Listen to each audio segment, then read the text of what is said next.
It already feels light. So this is the 600, right? A 20-year-old 600. Oh, such a classic. Kawasaki 636 ZX6R. They usually come in green, but obviously for some reason I was gifted this in blue. I so badly wanted it to be in the lime green, the traditional color that is well known for. So well known for stunt riders. Stunt riders, because of the frame that they built this, it has the exposed frame, but for some reason, I think it was aluminum, but a sitting grade, so the bike was very light. No wonder you see a lot of people doing crazy stuff on these wheelies and blah blah blah and whatever it is. Yeah, I obviously have customized this. Yeah, this feels more like a Kawasaki, and it feels good already. Woo! Because like a 600s have a higher rev count, right? Their revs per minute go up to 17, like you say, right? Probably 18. So they really scream. So we'll probably have a good time with this guy.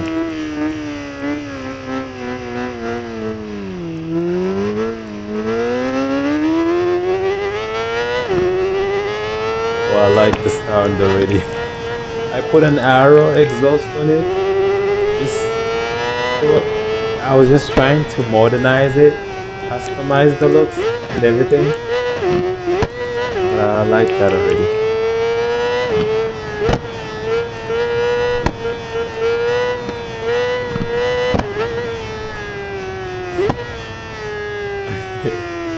I hear it screaming already. Man, I think it knows that it's about to be abused. Ooh, look at this. The classic Kawasaki 36. Just a minute, sorry. I think we're gonna have a good time.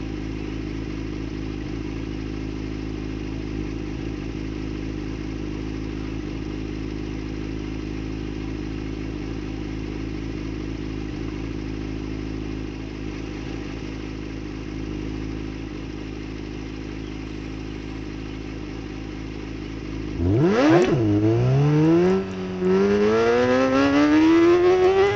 Listen to the sound.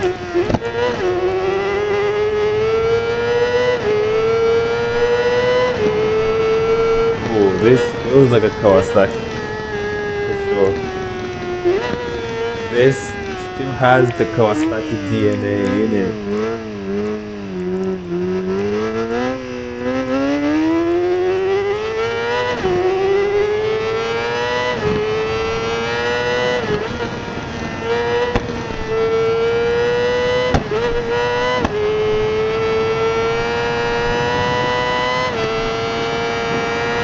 Oh,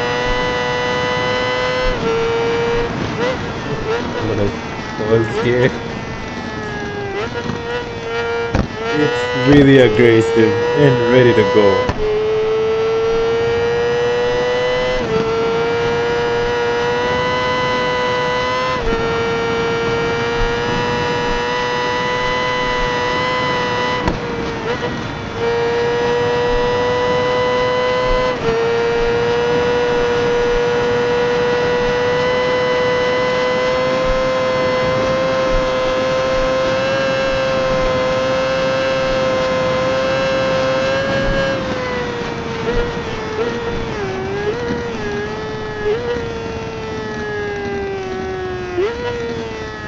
Okay,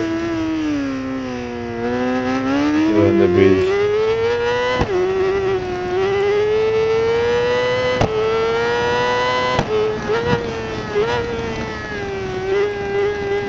Oh, I like this. I so underestimated it just because I'm like, it's a 20-year-old R6. Sorry, it's a 20-year-old ZX6R. So I just skipped over it, but I customized it, changed the engine, and the performance is so good. I like this.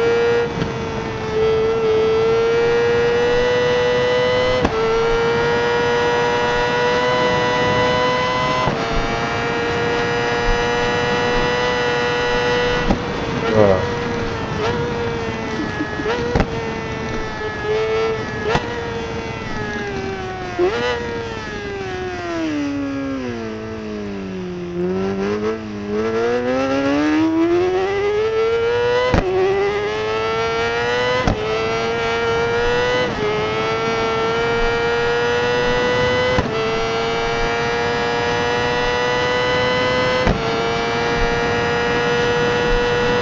my God. This is a 600.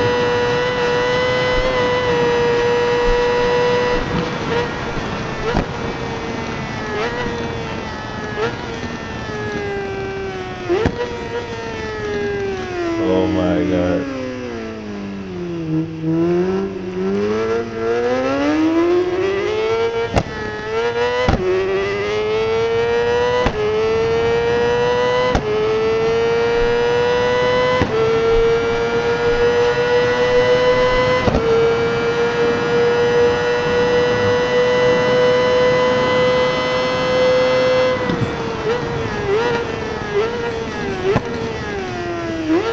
Like, I am so shocked at what this bike is doing. This is supposed, wait, this is a 20-year-old bike. 20 years, 2004 Kawasaki ZX 6R. It is a classic for a reason. I get it. I'm like, what? Like, I am so used of riding fast, super fast speeds, but there's no difference between this, which is a smaller engine. But that's what I keep saying about Kawasaki. It doesn't matter what engine that you're riding, they are all outwardly aggressive straight from the gate. It's just ready to go. Man, oh. You hear the upshift and the downshift? This just might be my favorite 600.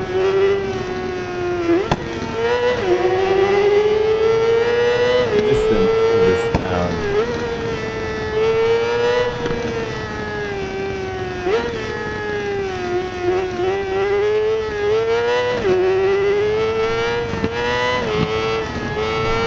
Bruh, let me open it in here.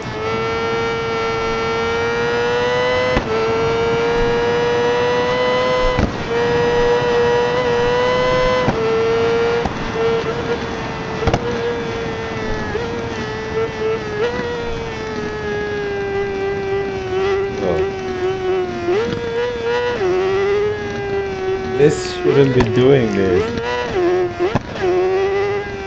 It's so much far better than the newer models of this generation.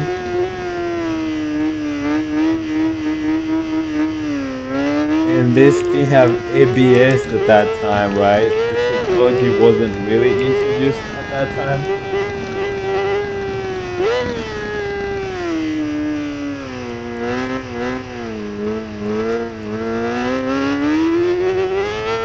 This is a classic. It'll forever be a classic.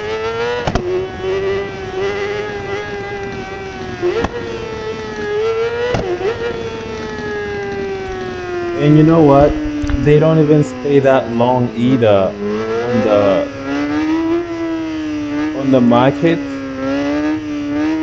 Whenever you come across this, it won't depending on the city where you are from. In Canada, these can't last 2 months just waiting for somebody to buy it. Everybody that knows bikes knows what a classic of a piece of a machine it is, right? Because it has two uses for it. You can actually ride it like a sports bike like this, or you can ride it like a stunt bike, right? It just happens to be a good Japanese classic that was built and put together to withstand such a very long time. So people buy it for that reason to turn it into a stunt bike. This is what it is. Most of the stunt bikes that you see, it's a Kawasaki 636 inside.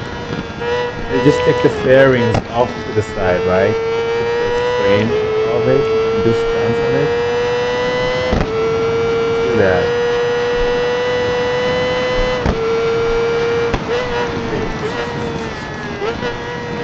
gonna reduce some speed here.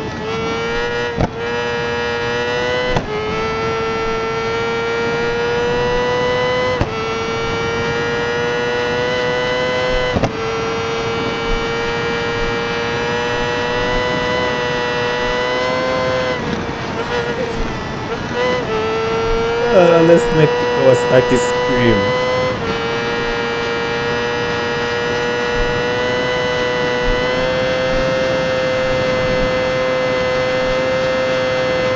All right, let me engine brake it here. Wow, bro, man, I just harnessed this baby. This is a 600, right? I don't think it's ever been ridden like that before. Oh my God. It's really changed the way that I looked at it. Well, obviously nobody pushes them to that potential that I just did. Because the 2004, this same model and the Suzuki Gixxer 600 of that year are classic motorcycles. Very, very classic. The Suzuki Gixxer 600 of that year, the 2004, is not really talked about that much, but trust me, like just having it close in person is such a very classic. With this, I now get it. Like the 636, they usually come out in the lime Kawasaki green. Only the special ones that were limited edition came out in navy blue, in blue like that. I was gifted this. I didn't have to buy it, but I could have wanted to have it in lime green just so it really states out what it was, right? And it has the stab frame that shows up, right? Just the unique design. This was the design of that time. Man, I prefer the way this rides than its bigger brother, the ZX10R of the same year, even though that one is much of a classic because it was a 1000 and a lot of people had a lot to talk about. But this is something else.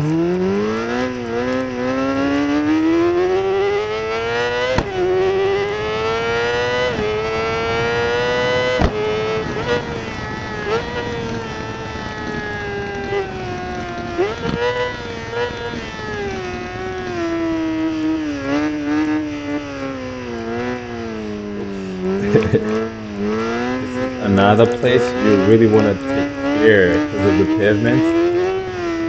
All right, let's open this little machine again. It's so impressive. I am so impressed. Woo!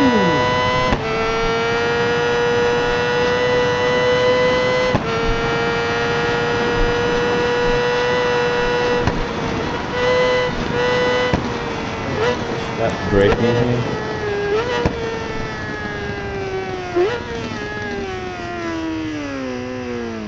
Bro, the Kawasaki stubborn DNA, the aggression in it, I can still feel that. It really comes from a long way.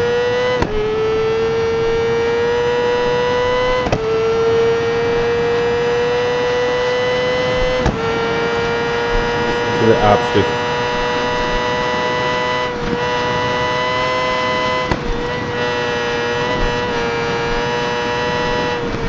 Oh my God.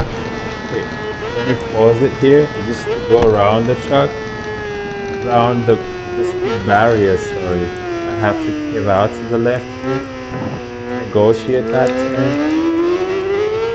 Okay, let's open it into the residence. Let me show you what it can do. All right, cool. Let's push it.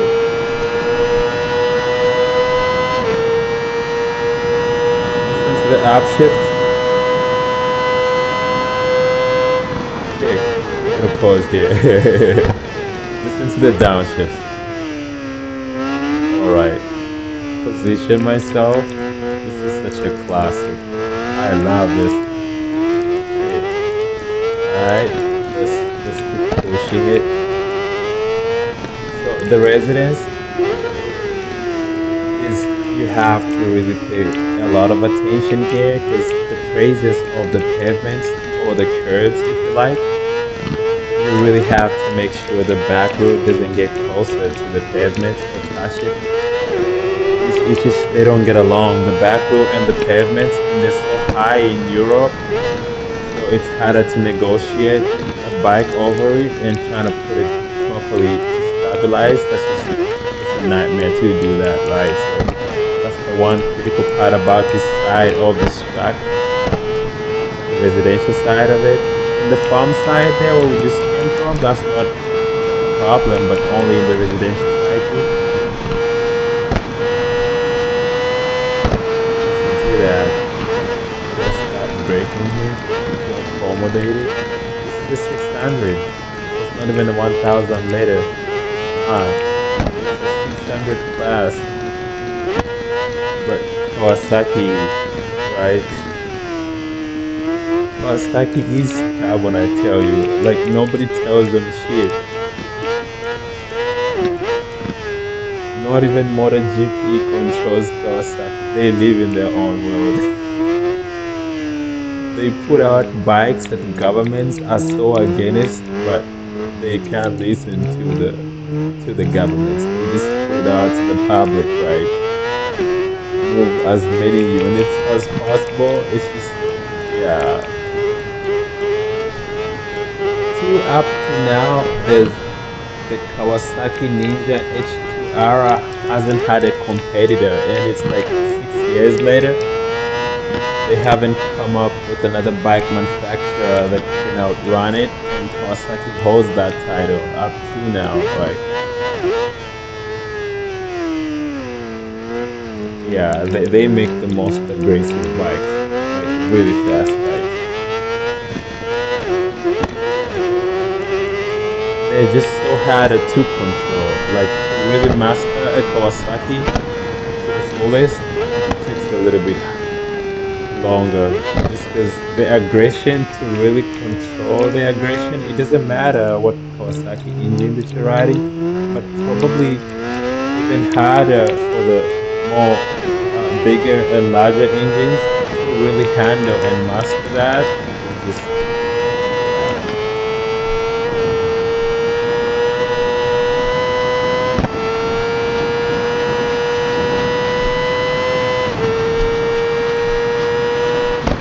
I'm gonna slow it here. Okay, and then open it all the way to the max. I'm just gonna reduce that to stop there so it doesn't get off airborne.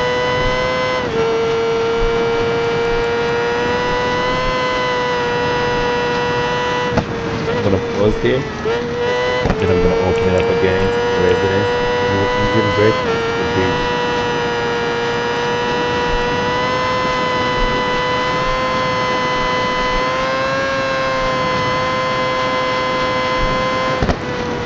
Well, let's engine brake it and then apply the regular brakes, right?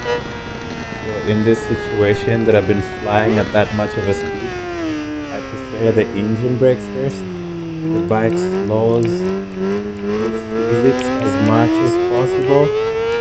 When it's at a smoother speed, if that's even a word, then I apply the regular brakes just to really slow it down as much as possible.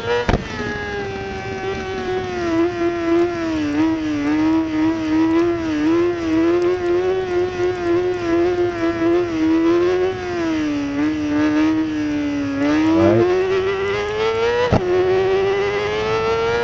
see what he can do.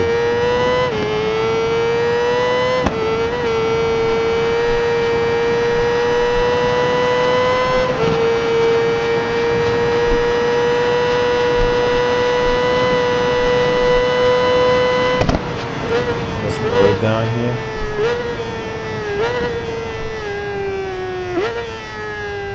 Curve into the right.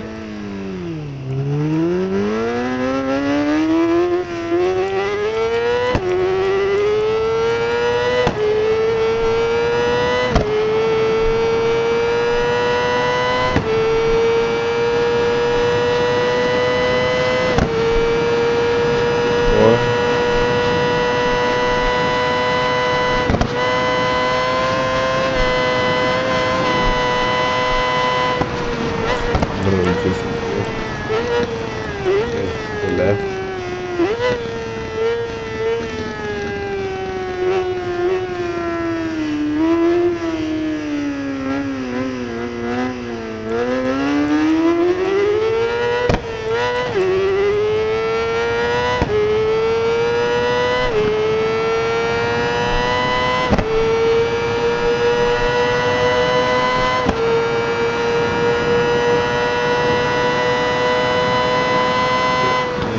reducing my brake here, reducing my speed, sorry, to put myself into the right turn, the, the right lane, sorry.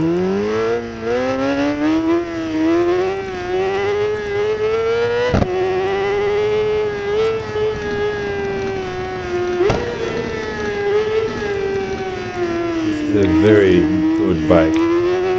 If you're really looking for a 600 motorcycle, just for you to have fun with, and to come across this, don't be carried away thinking about its age, because it's a 20-year-old bike. I promise you, you will have even as much fun, even much more than other riders who have newer bikes, because your mind is going to be free already knowing that it's an old bike. And number two, your mind is going to be at peace learning that it's stood all this time, so therefore it still can carry you and it still can go much better, right? I'm gonna start reducing my speed here. So therefore, when your mind is at peace, you won't be afraid to really ride it with a comfortable mind. With these bikes, you need to ride them with a comfortable peace of mind, right? So you will have as much fun as possible. And they still keep their value, right? They still hold on to their value because they're the most customized bikes together with the Hayabusa. Wow. Man, this is a classic. I think the R6 of this time wasn't that good. No. But this and the Suzuki 600 Gixxer 2004, these were classic 600s of that time. 20 years later, they still feel so good and you still will have a very good time riding them. It's so different. I really appreciate this. I badly underestimated it. I just put it aside because I didn't have to buy it, obviously. I was just given, but today I had some extra cash, so I decided to change a few things on it, like the engine and whatnot, and then give it a test run. I'm really impressed. It's probably one of my favorite 600s that I'm going to be playing with.